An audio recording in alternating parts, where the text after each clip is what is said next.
ആകാശവാണി.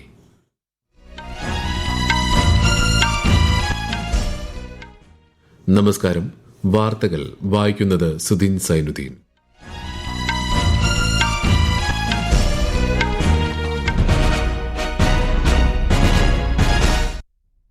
പ്രധാന വാർത്തകൾ. ഛത്തീസ്ഗഡിൽ നടക്കുന്ന സംസ്ഥാന പോലീസ് മേധാവിമാരുടെയും ഐജിമാരുടെയും അഖിലേന്ത്യാ സമ്മേളനത്തിൽ പ്രധാനമന്ത്രി നരേന്ദ്രമോദി ഇന്ന് പങ്കെടുക്കും. തീവ്ര വോട്ടർ പട്ടിക പരിഷ്കരണം രണ്ടാം ഘട്ടത്തിന്റെ ഭാഗമായി രാജ്യത്ത് 50,68,00,000 എന്യൂമറേഷൻ ഫോമുകൾ കൈമാറിയതായി കേന്ദ്ര തെരഞ്ഞെടുപ്പ് കമ്മീഷൻ. കേരളത്തിൽ ഡിജിറ്റൈസ് ചെയ്ത SIR ഫോമുകളുടെ എണ്ണം 1,88,00,000 കവിഞ്ഞു. കേരളത്തിൽ തദ്ദേശ സ്വയംഭരണ സ്ഥാപനങ്ങളിലേക്കുള്ള വോട്ടിംഗ് യന്ത്രങ്ങളുടെ വിതരണം ആരംഭിച്ചു. പ്രചാരണം ഊർജിതമാക്കി മുന്നണികൾ. 56ാമത് ഇന്ത്യ അന്താരാഷ്ട്ര ചലച്ചിത്രമേളയ്ക്ക് ഗോവയിൽ തിരശ്ശീല വീണു. വിയറ്റ്നാമീസ് ചിത്രം സ്കിൻ ഓഫ് യൂത്തിന് സുവർണ മയൂരം. ദിത്വ ചുഴലിക്കാറ്റിനെ തുടർന്ന് ശ്രീലങ്കയിൽ വ്യാപക നാശനഷ്ടം. മരണസംഖ്യ 69ആയി. ഓപ്പറേഷൻ സാഗർ ബന്ധുവിലൂടെ ശ്രീലങ്കയ്ക്ക് കൈത്താങ്ങായി ഇന്ത്യ. കേരളത്തിൽ വിവിധയിടങ്ങളിൽ ഒറ്റപ്പെട്ട ശക്തമായ മഴയ്ക്ക് സാധ്യതയെന്ന കേന്ദ്ര കാലാവസ്ഥാ വകുപ്പ്. കേരള ലക്ഷദ്വീപ് തീരങ്ങളിൽ നാളെ വരെ മത്സ്യബന്ധനത്തിന് വിലക്ക്. വാർത്തകൾ വിശദമായി. പോലീസിലെ ഡയറക്ടർ ജനറൽമാരുടെയും ഇൻസ്പെക്ടർ ജനറൽ ഉദ്യോഗസ്ഥരുടെയും 60ാമത് അഖിലേന്ത്യാ സമ്മേളനം കേന്ദ്ര ആഭ്യന്തരമന്ത്രി അമിത്ഷാ ഇന്നലെ ഉദ്ഘാടനം ചെയ്തു. രാജ്യത്തിന്റെ ആഭ്യന്തര സുരക്ഷാ വെല്ലുവിളികൾ പരിഹരിക്കുന്നതിനുള്ള പ്രധാന വേദിയായി DGP IGP സമ്മേളനം ഉയർന്നു വന്നിട്ടുണ്ടെന്ന് ശ്രീ ഷാ അഭിപ്രായപ്പെട്ടു. കഴിഞ്ഞ 7 വർഷത്തിനുള്ളിൽ 586 പോലീസ് സ്റ്റേഷനുകൾ നിർമ്മിച്ച് സുരക്ഷാ ശൃംഖല ശക്തിപ്പെടുത്തിയതിലൂടെ നക്സൽ ബാധിത ജില്ലകളുടെ എണ്ണം 2014 126 നിന്ന് 11ആയി കുറഞ്ഞതായും അദ്ദേഹം പറഞ്ഞു. ഛത്തീസ്ഗഡിൽ നടക്കുന്ന പോലീസ് മേധാവിമാരുടെ 60ാമത് അഖിലേന്ത്യാ സമ്മേളനത്തിൽ പ്രധാനമന്ത്രി നരേന്ദ്രമോദി ഇന്ന് പങ്കെടുക്കും. സമ്മേളനത്തിന്റെ ഭാഗമായി ഇന്നും നാളെയും നടക്കുന്ന വിവിധ സെഷനുകളിൽ പ്രധാനമന്ത്രി സംബന്ധിക്കും. സമ്മേളനത്തിൽ വിശിഷ്ട സേവനത്തിനുള്ള രാഷ്ട്രപതിയുടെ പോലീസ് മെഡലും പ്രധാനമന്ത്രി സമ്മാനിക്കും. ദേശീയ സുരക്ഷാ ഉപദേഷ്ടാവ് അജിത് ഡോവൽ, വിവിധ സംസ്ഥാനങ്ങളിലെയും കേന്ദ്രഭരണ പ്രദേശങ്ങളിലെയും പോലീസ് മേധാവിമാർ, കേന്ദ്ര പോലീസ് സംഘടനകളുടെ തലവന്മാർ തുടങ്ങിയവർ സമ്മേളനത്തിൽ പങ്കെടുക്കും. രാജ്യത്തിന്റെ മൊത്ത ആഭ്യന്തര ഉൽപാദനം ഈ സാമ്പത്തിക വർഷത്തിന്റെ രണ്ടാം പാദത്തിൽ 8.2% വളർച്ച രേഖപ്പെടുത്തിയതായി നാഷണൽ സ്റ്റാറ്റിസ്റ്റിക്സ് ഓഫീസ്. കഴിഞ്ഞ 6 പാദങ്ങളിലെ ഏറ്റവും ഉയർന്ന വളർച്ചാ നിരക്കാണിത്. കഴിഞ്ഞ വർഷം ഇതേ കാലയളവിൽ ഇത് 5.6%.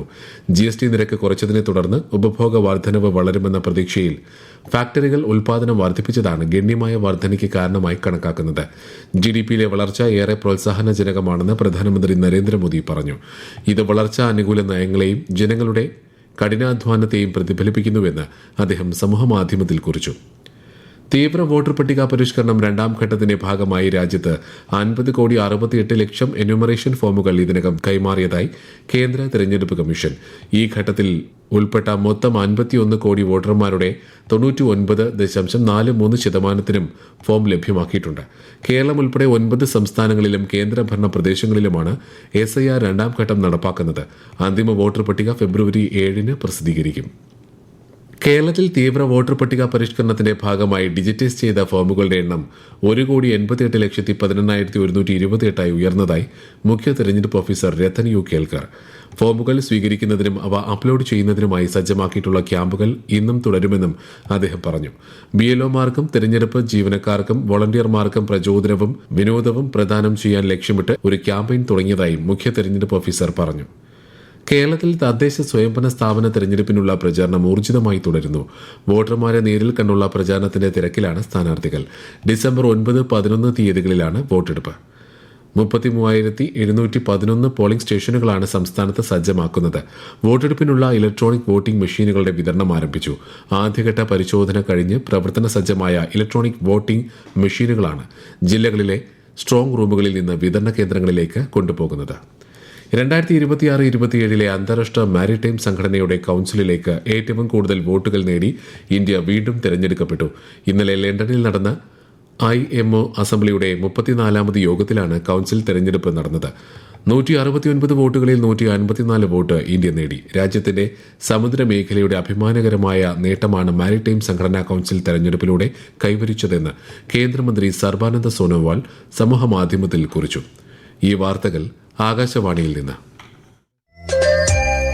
ആകാശവാണി വാർത്തകളും വാർത്താ അധിഷ്ഠിത പരിപാടികളും all India radio news Thiruvananthapuram YouTube ചാനലിലും at all India radio news Thiruvananthapuram Facebook പേജിലും AIR ന്യൂസ് _ ഇൻസ്റ്റഗ്രാം അക്കൌണ്ടിലും at AIR news _ TVM X ഹാൻഡിലും ലഭ്യമാണ്. നാവികസേനാ ദിനാഘോഷങ്ങളിൽ പങ്കെടുക്കുന്നതിനായി രാഷ്ട്രപതി ദ്രൌപദി മുർമു ഡിസംബർ 3 തിരുവനന്തപുരത്തെത്തും. ശംഖുമുഖം ബീച്ചിൽ നടക്കുന്ന ആഘോഷങ്ങളിൽ നാവികസേനയുടെ പോരാട്ട വീര്യം പ്രദർശിപ്പിക്കുന്ന അഭ്യാസ പ്രകടനങ്ങൾ അരങ്ങേറും. നാവികസേനാ മേധാവി അഡ്മിറൽ ദിനേശ് കെ ത്രിപാഠി പരിപാടിക്ക് ആതിഥേയത്വം വഹിക്കും. പരിപാടിയുടെ ഡ്രസ് റിഹേഴ്സൽ ഇന്നും തിങ്കളാഴ്ചയും ശംഖുമുഖത്ത് നടക്കും. ഏഴിമല ഇന്ത്യൻ നാവിക അക്കാദമിയിൽ പരിശീലനം പൂർത്തിയാക്കിയ കാഡറ്റുകളുടെ പാസിംഗ് ഔട്ട് പരേഡ് അല്പസമയത്തിനകം ആരംഭിക്കും. അക്കാദമി പരേഡ് ഗ്രൌണ്ടിൽ സംയുക്ത സേനാ മേധാവി ജനറൽ അനിൽ ചൌഹാൻ മുഖ്യാതിഥിയായി പങ്കെടുത്ത് പരേഡിനെ അഭിവാദ്യം ചെയ്യും. ആകെ 232 കേഡറ്റുകളാണ് പാസിംഗ് ഔട്ട് പരേഡിൽ പങ്കെടുക്കുന്നത്. 56ാമത് ഇന്ത്യ അന്താരാഷ്ട്ര ചലച്ചിത്രമേളയ്ക്ക് ഇന്നലെ ഗോവയിൽ തിരശ്ശീല വീണു. വിയറ്റ്നാമീസ് ചിത്രമായ സ്കിൻ ഓഫ് യൂത്ത് സുവർണ മയൂരം നേടി. ഒരു റിപ്പോർട്ട്.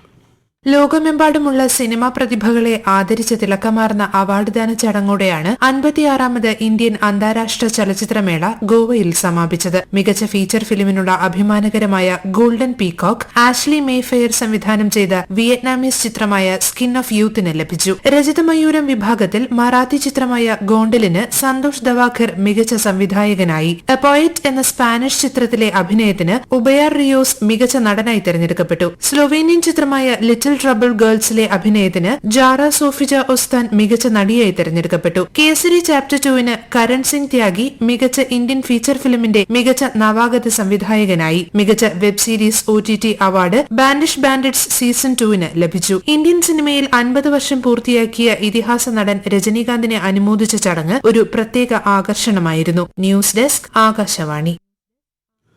യുവ സൃഷ്ടാക്കളെയും വനിതകളെയും ശാക്തീകരിക്കുന്നതിൽ 56ാമത് അന്താരാഷ്ട്ര ചലച്ചിത്രമേള വിജയിച്ചതായി കേന്ദ്ര സഹമന്ത്രി എൽ മുരുകൻ. ഗോവയിലെ പനാജിയിൽ നടന്ന IFFI സമാപന ചടങ്ങിനെ അഭിസംബോധന ചെയ്തുകൊണ്ട് സംസാരിക്കുകയായിരുന്നു അദ്ദേഹം. ശാക്തീകരണത്തിന്റെയും ഉൾപ്പെടുത്തലിന്റെയും ശക്തമായ ചുവടുവയ്പായി വനിതാ സംവിധായകരുടെ 50 സിനിമകൾ ചലച്ചിത്രമേളയിൽ പ്രദർശിപ്പിച്ചതായി കേന്ദ്ര സഹമന്ത്രി പറഞ്ഞു. ഇന്ത്യൻ സിനിമയെ ആഗോളതലത്തിൽ പ്രോത്സാഹിപ്പിക്കുന്നതിൽ IFFI നിർണായക പങ്ക് വഹിച്ചതായും അദ്ദേഹം അഭിപ്രായപ്പെട്ടു. Every year IFFI is getting new flavors. It's enhancing the festival we are witnessing, and we see the festival motives to promote our Indian cinema to the global. This IFFI is giving a platform to the young cinema producers to take up them to the global level. Kerala സംസ്ഥാന ചലച്ചിത്ര academy സംഘടിപ്പിക്കുന്ന 30ാമത് അന്താരാഷ്ട്ര ചലച്ചിത്രമേളയ്ക്ക് December 12 Thiruvananthapuram Nishagandhi ഓഡിറ്റോറിയത്തിൽ തിരിതെളിയും. 70ഓളം രാജ്യങ്ങളിൽ നിന്നുള്ള 200-ൽ പരം ചിത്രങ്ങൾ പ്രദർശിപ്പിക്കും. 30ാമത് IFFKയിലെ spirit of cinema award Canadian ചലച്ചിത്രകാരി കെല്ലി ഫൈഫ് മാർഷലിന് സമ്മാനിക്കും. കൺട്രി ഫോക്കസ് വിഭാഗത്തിൽ വിയറ്റ്നാമിൽ നിന്നുള്ള 5 ചിത്രങ്ങൾ ഉൾപ്പെടുത്തിയിട്ടുണ്ട്. തെക്ക് പടിഞ്ഞാറൻ ബംഗാൾ ഉൾക്കടലിൽ രൂപപ്പെട്ട നിത്വ ചുഴലിക്കാറ്റിനെ തുടർന്ന് ശ്രീലങ്കയിൽ മരണം 69ആയി. മഴയിലും മണ്ണിടിച്ചിലിലും വെള്ളപ്പൊക്കത്തിലുമുണ്ടായ വ്യാപക നാശത്തിൽ 34 പേരെ കാണാതായി. ചുഴലിക്കാറ്റിൽ വിവിധയിടങ്ങളിൽ ഗതാഗതം തടസ്സപ്പെട്ടു. നിരവധി വീടുകളും തകർന്നിട്ടുണ്ട്. മഴക്കെടുതി രൂക്ഷമായ ശ്രീലങ്കയ്ക്കായി ഇതിനോടകം ഓപ്പറേഷൻ സാഗർ ബന്ധു എന്ന പേരിൽ ഇന്ത്യ അടിയന്തര സഹായം ലഭ്യമാക്കിയിട്ടുണ്ട്. നാവിക കപ്പലുകളിൽ അവശ്യ ദുരിതാശ്വാസ സാധനങ്ങൾ ഇന്ത്യ ശ്രീലങ്കയിലെത്തിച്ചു. നിലവിൽ നിത്വ ചുഴലിക്കാറ്റ് വടക്ക് പടിഞ്ഞാറ് ദിശയിലേക്ക് നീങ്ങുമ്പോൾ കൂടുതൽ മഴയും ശക്തമായ കാറ്റുമുണ്ടാകുമെന്ന് അധികൃതർ മുന്നറിയിപ്പ് നൽകി. കേരളത്തിൽ ഒറ്റപ്പെട്ട ശക്തമായ മഴയ്ക്ക് സാധ്യതയുണ്ടെന്ന് കേന്ദ്ര കാലാവസ്ഥാ വകുപ്പ്. ഇന്ന് പത്തനംതിട്ട, ഇടുക്കി, പാലക്കാട്, മലപ്പുറം, വയനാട് ജില്ലകളിൽ മഞ്ഞ ജാഗ്രത നൽകിയിട്ടുണ്ട്. കേരള ലക്ഷദ്വീപ് തീരങ്ങളിൽ നാളെ വരെ മത്സ്യബന്ധനത്തിന് വിലക്ക് ഏർപ്പെടുത്തി. പ്രധാനമന്ത്രി നരേന്ദ്രമോദി ആകാശവാണിയിലൂടെ ജനങ്ങളുമായി ആശയങ്ങൾ പങ്കുവയ്ക്കുന്ന പ്രതിമാസ റേഡിയോ പ്രഭാഷണ പരിപാടി മൻ കി ബാത് നാളെ രാവിലെ 11 മണിക്ക് ആകാശവാണിയുടെ എല്ലാ നിലയങ്ങളും ദൂരദർശനും പരിപാടി പ്രക്ഷേപണം ചെയ്യും. പ്രധാന വാർത്തകൾ വീണ്ടും. ഛത്തീസ്ഗഡിൽ നടക്കുന്ന സംസ്ഥാന പോലീസ് മേധാവിമാരുടെയും IG-മാരുടെയും അഖിലേന്ത്യാ സമ്മേളനത്തിൽ പ്രധാനമന്ത്രി നരേന്ദ്രമോദി ഇന്ന് പങ്കെടുക്കും. തീവ്ര വോട്ടർ പട്ടിക പരിഷ്കരണം 2ാം ഘട്ടത്തിന്റെ ഭാഗമായി രാജ്യത്ത് 50,68,00,000 എന്യൂമറേഷൻ ഫോമുകൾ കൈമാറിയതായി കേന്ദ്ര തിരഞ്ഞെടുപ്പ് കമ്മീഷൻ. കേരളത്തിൽ ഡിജിറ്റൈസ് ചെയ്ത SIR ഫോമുകളുടെ എണ്ണം 1,88,00,000 കവിഞ്ഞു. കേരളത്തിൽ തദ്ദേശ സ്വയംഭരണ സ്ഥാപനങ്ങളിലേക്കുള്ള വോട്ടിംഗ് യന്ത്രങ്ങളുടെ വിതരണം ആരംഭിച്ചു. പ്രചാരണം ഊർജിതമാക്കിയ മുന്നണികൾ. 56ാമത് ഇന്ത്യ അന്താരാഷ്ട്ര ചലച്ചിത്രമേളയ്ക്ക് ഗോവയിൽ തിരശ്ശീല വീണു. വിയറ്റ്നാമീസ് ചിത്രം സ്കിൻ ഓഫ് യൂത്ത് സുവർണ മയൂരം നേടി. ദിത്വ ചുഴലിക്കാറ്റിനെ തുടർന്ന് ശ്രീലങ്കയിൽ വ്യാപക നാശനഷ്ടം. മരണസംഖ്യ 69ആയി. ഓപ്പറേഷൻ സാഗർ ബന്ധുവിലൂടെ ശ്രീലങ്കയ്ക്ക് കൈത്താങ്ങായി ഇന്ത്യ. കേരളത്തിൽ വിവിധയിടങ്ങളിൽ ഒറ്റപ്പെട്ട ശക്തമായ മഴയ്ക്ക് സാധ്യതയെന്ന് കേന്ദ്ര കാലാവസ്ഥാ വകുപ്പ്. കേരള ലക്ഷദ്വീപ് തീരങ്ങളിൽ നാളെ വരെ മത്സ്യബന്ധനത്തിന് വിലക്ക്. വാർത്തകൾ കഴിഞ്ഞു. അടുത്ത വാർത്താ പ്രക്ഷേപണം ഉച്ചയ്ക്ക് 12:30.